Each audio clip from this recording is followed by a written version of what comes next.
So this is a viewer requested video on how the trigger mechanism works in Rhuzi. I'm going to start by showing you in the fired position.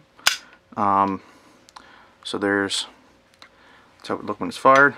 And then when it goes off, that retracts. The barrel would stay where it is. And if you watch, and then right down in here is the bolt stop. If I hold the trigger, you can see those moving. That comes forward. It would smack the round. That goes off. Then it retracts. So going into this, as I fiddle my way out of this,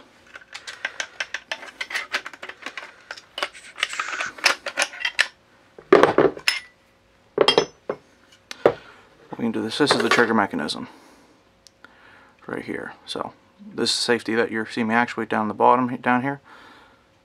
This is what's going on. So you've got the, find a pointer. We got the bolt stop right here. This piece here stops the bolt. This tab right here is the disconnector, and that is the forward bolt stop.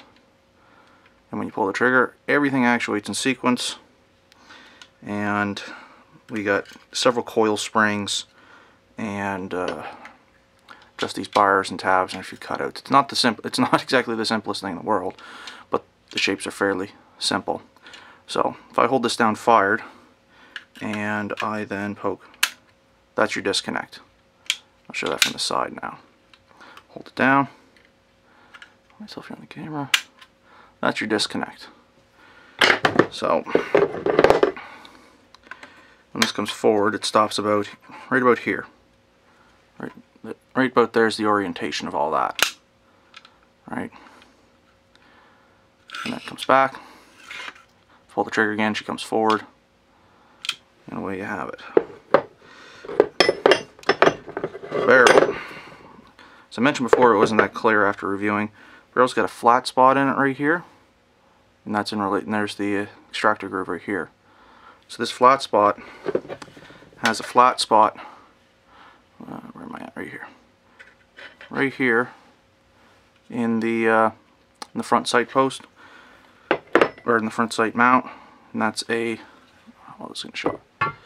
It's a separate piece that's forced down in there, and that's how the barrel aligns. So it goes right like that. And if you notice, everything underneath, if I hold that relatively straight, right, there's just enough clearance for it. Right about there. It's a little awkward to show because the tube would house everything with the trunnion and all that fun stuff. But just to give a general mock-up of it, that's how that pretty well works. Now the coil springs, there's two up on the front piece here that actuate back to here. You see these little arms here, one right there and one on this side. I'm trying to do this in the camera screen here while also trying to handle this. There's another one back here that's underneath of these two blocks here. A little arm right here.